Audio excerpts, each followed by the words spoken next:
আজকে আমরা পরের পার্টটা শুরু করছি। পরের পার্টে শুরুতে আছে তাড়াতাড়ি হিসেব করি। আগের দিন আমরা যোগ বিয়োগটা কমপ্লিট করেছি, আজকে আমরা গুণ আর ভাগ করব। গুণ কি আছে, প্রথম অঙ্কটা কি আছে আমরা দেখে নিই।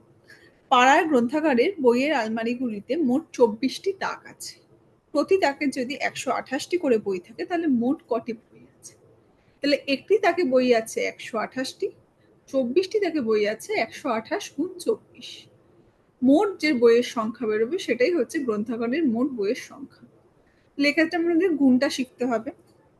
গুণটা কি করে করেছে,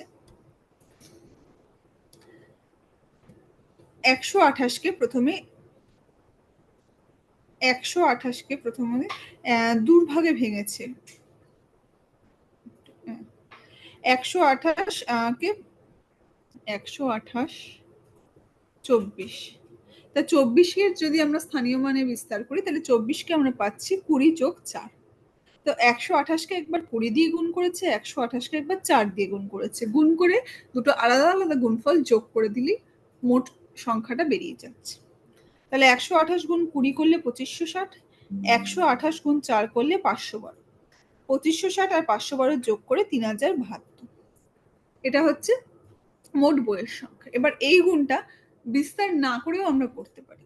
কি হবে, 128 গুণ 24, যেটা আমরা এতদিন শিখে এসেছি যে এইভাবে প্রথমে 128-কে 4 দিয়ে গুণ করে প্রথম ঘরে লিখবো, তারপরে 128-কে 2 দিয়ে গুণ করে দ্বিতীয় ঘরে লিখবো, লিখে যোগ করবো। ঠিক আছে, এই যে গুণের এটা এটা হচ্ছে ট্র্যাডিশনাল পদ্ধতি, এইভাবে আমরা গুণ শিখে এসেছি। এই পদ্ধতিটা নতুন, এখানে হচ্ছে স্থানীয় মানের বিস্তার করে করছি। এক্ষেত্রে একটু যেহেতু সংখ্যাগুলো ছোট হয়ে যাচ্ছে সেই জন্য গুণটা করতে সুবিধা হচ্ছে এবং যোগ করলে তাড়াতাড়ি উত্তরটা আসছে, এক্ষেত্রে সময় কিছুটা সাশ্রয় হয়, সেই জন্য এই পদ্ধতিটা করা হয়েছে। পরের অঙ্কটা কি আছে দেখি। একজন শিল্পীর হাতে আঁকা একটি ছবি 1570 টাকায় বিক্রি হলে এরূপ 3টি ছবির দাম কত? তাহলে একটি ছবির দাম 1570 টাকা, 3টে ছবির দাম 1570 গুণ 3।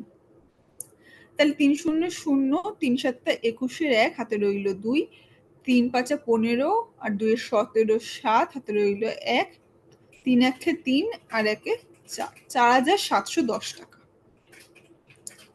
পরে দেখি, পরে আছে শুধু গুণ দিয়েছে, প্রশ্নের অঙ্ক আগেই হয়ে গেল, এখানে শুধু গুণ দিয়েছে, গুণগুলো করতে হবে। 227-কে 22 দিয়ে গুণ করেছে 454, প্রথমটায় 227-কে 2 দিয়ে গুণ করে 454। পরের ঘরে এখানে শূন্য লিখেছে, আমরা যেটা করি কি ক্রস দিয়ে তার পরের ঘর থেকে আমরা লিখি। আবার 227-কে 2 দিয়ে গুণ করলে 454, দুটো যোগ করলে 4994 হচ্ছে এর উত্তর। পরেরটা আমরা করি, 138-কে 29 দিয়ে গুণ করেছে, তাহলে 138-কে প্রথমে 9 দিয়ে গুণ করি। 8 নং 72 হাতে রইল 7, 3 নং 27, 27 আর 7-এ 34, 34-এর 4 হাতে রইল 3, 9 একে 9, 10 11 12, ক্রস চিহ্ন দিলাম আমি। আর কেউ যদি চায় সে শূন্য দিয়েও করতে পারে। 8 দুগুণে 16 হাতে রইল 1, 3 দুগুণে 6 আর 1-এ 7, 2 একে 2 বসে গেল,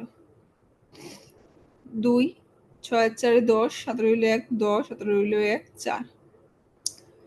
আচ্ছা,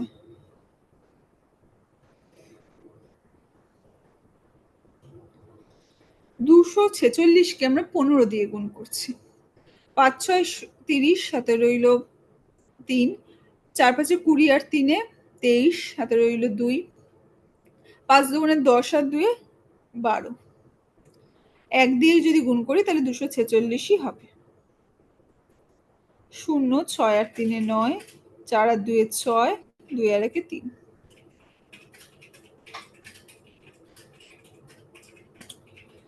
3 5-এ 15, 5 হাতে রইল 1, 3 তিরিখে 9 আর 1-এ 10, হাতে রইল 1, 3 তিরিখে 9 আর 1-এ 10,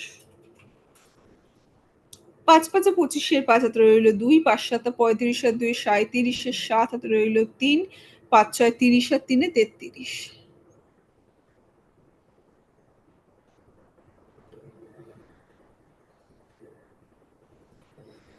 212-কে 16 দিয়ে গুণ করলাম, 6 দুগুণে 12, 2 হাতে রইল 1, 6 একে 6 আর 1-এ 7, 6 দুগুণে 12 বসে গেল। 1 দিয়ে গুণ করলে 212, যোগ করলে 2 বসে যাচ্ছে, 7 আর 2 9, 2 আর 1 3, 2 আর 1 3। আচ্ছা 2 দিয়ে 5 দুগুণে 10, 3 দুগুণে 6, 305।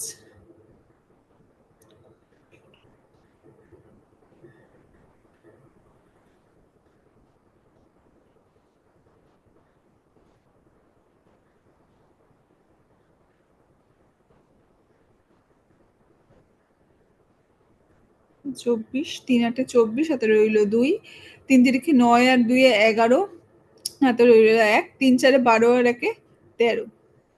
1 দিয়ে গুণ করলে 438, 4 বসে গেল, 8 আর 1 9, 3 আর 3 6, 4 আর 1 5। এটা হচ্ছে উত্তর। তাহলে এই পৃষ্ঠাটা আমাদের হয়ে গেল। এরপরে গুণ হয়ে গেলে এবার আমরা শিখবো ভাগ। ভাগ কি করব? আগে আমরা কি ছিল, একটা কিছু জিনিস দেয়া ছিল, মানে একটা তাকে এতগুলো বই, একটা বইয়ের মূল্য এত, তাহলে তোমাকে বেশি জানতে চাইছিল 3টে বইয়ের মূল্য কত, 5টা বইয়ের মূল্য কত, 5টা তাকে কটা বই আছে, কম থেকে বেশি হলে গুণ, আর বেশি থেকে কম 10টা তাকে বই আছে এতগুলো, তাহলে একটা তাকে বই আছে কত। বেশি তাকে থেকে যদি কম তাকে প্রশ্ন করা হয় তাহলে সেক্ষেত্রে উত্তর হবে ভাগ। আর কম থেকে যদি বেশি তাকে প্রশ্ন করা হয়, বেশি জানতে চাওয়া হয়, তাহলে সেক্ষেত্রে আমরা গুণ করে উত্তরটা বের করব। দেখি এই অঙ্কটা কি আছে। বিনামূল্যে 1285টি বই স্কুলের সব ছাত্রছাত্রীর মধ্যে সমান ভাগে ভাগ করে দেওয়া হলো। প্রত্যেকে পেল 5টি করে বই। তাহলে 1285, তাহলে ছাত্রছাত্রীর সংখ্যা কত? ঠিক আছে, তাহলে 5টি করে বই পায় একজন, 1285টি করে বই পাবে কতজন? সেটা হচ্ছে উত্তর। 1285 জন, 1285টা বই সবার মধ্যে ভাগ করে দেওয়া হয়েছে। তাহলে সেইটা যদি আমরা বার করতে পারি যে 1285টা বই কতজন পাচ্ছে, সেটাই হচ্ছে টোটাল, মানে মোট ছাত্রছাত্রীর সংখ্যা। তাহলে এখান থেকে ভাগটা আমি এখানে এইভাবে করেছে, কিন্তু আমরা যেরকম ভাবে শিখে এসেছি সেরকম ভাবে করি। 5 দুগুণে 10, 2 28, 5 5 25, 3 35, 5 7 35, তাহলে 257। তাহলে 257 জন ছাত্রছাত্রী আছে। আচ্ছা এবার পরের অঙ্কটা দেখি। 1024টি সাদা পৃষ্ঠা দিয়ে 8টি খাতা তৈরি হবে, তাই প্রতি খাতায় কতগুলো বই থাকবে? তাহলে কতগুলো পৃষ্ঠা আছে? 8টি খাতায় পৃষ্ঠা আছে 1024টি, একটি খাতায় পৃষ্ঠা আছে কত? তা 8টি থেকে একটি বের করবো, যেহেতু কম হচ্ছে সেহেতু এক্ষেত্রে আমরা ভাগ করব। তাহলে 8 দিয়ে আমরা 1024কে ভাগ করি। 8 8 8, 2 22, 8 দুগুণে 16, 6 64, 8 8 64, তাহলে 128। আচ্ছা এখানে এই বক্সগুলোতে বসবে 1024 ভাগ 8, 128টি সাদা পৃষ্ঠা হচ্ছে একটি খাতায়। ঠিক আছে, এর পরের অঙ্কটা দেখি। 1233টি ফুল দিয়ে মালা গাঁথা হবে, প্রতিটি মালায় 9টি ফুল আছে, কতগুলো মালা তৈরি হবে? তাহলে 9টি ফুল আছে একটি মালায়, 1233টি ফুল আছে কটি মালায়? তাহলে 1233 ভাগ 9,137। তাহলে মালা তৈরি হবে 137টি।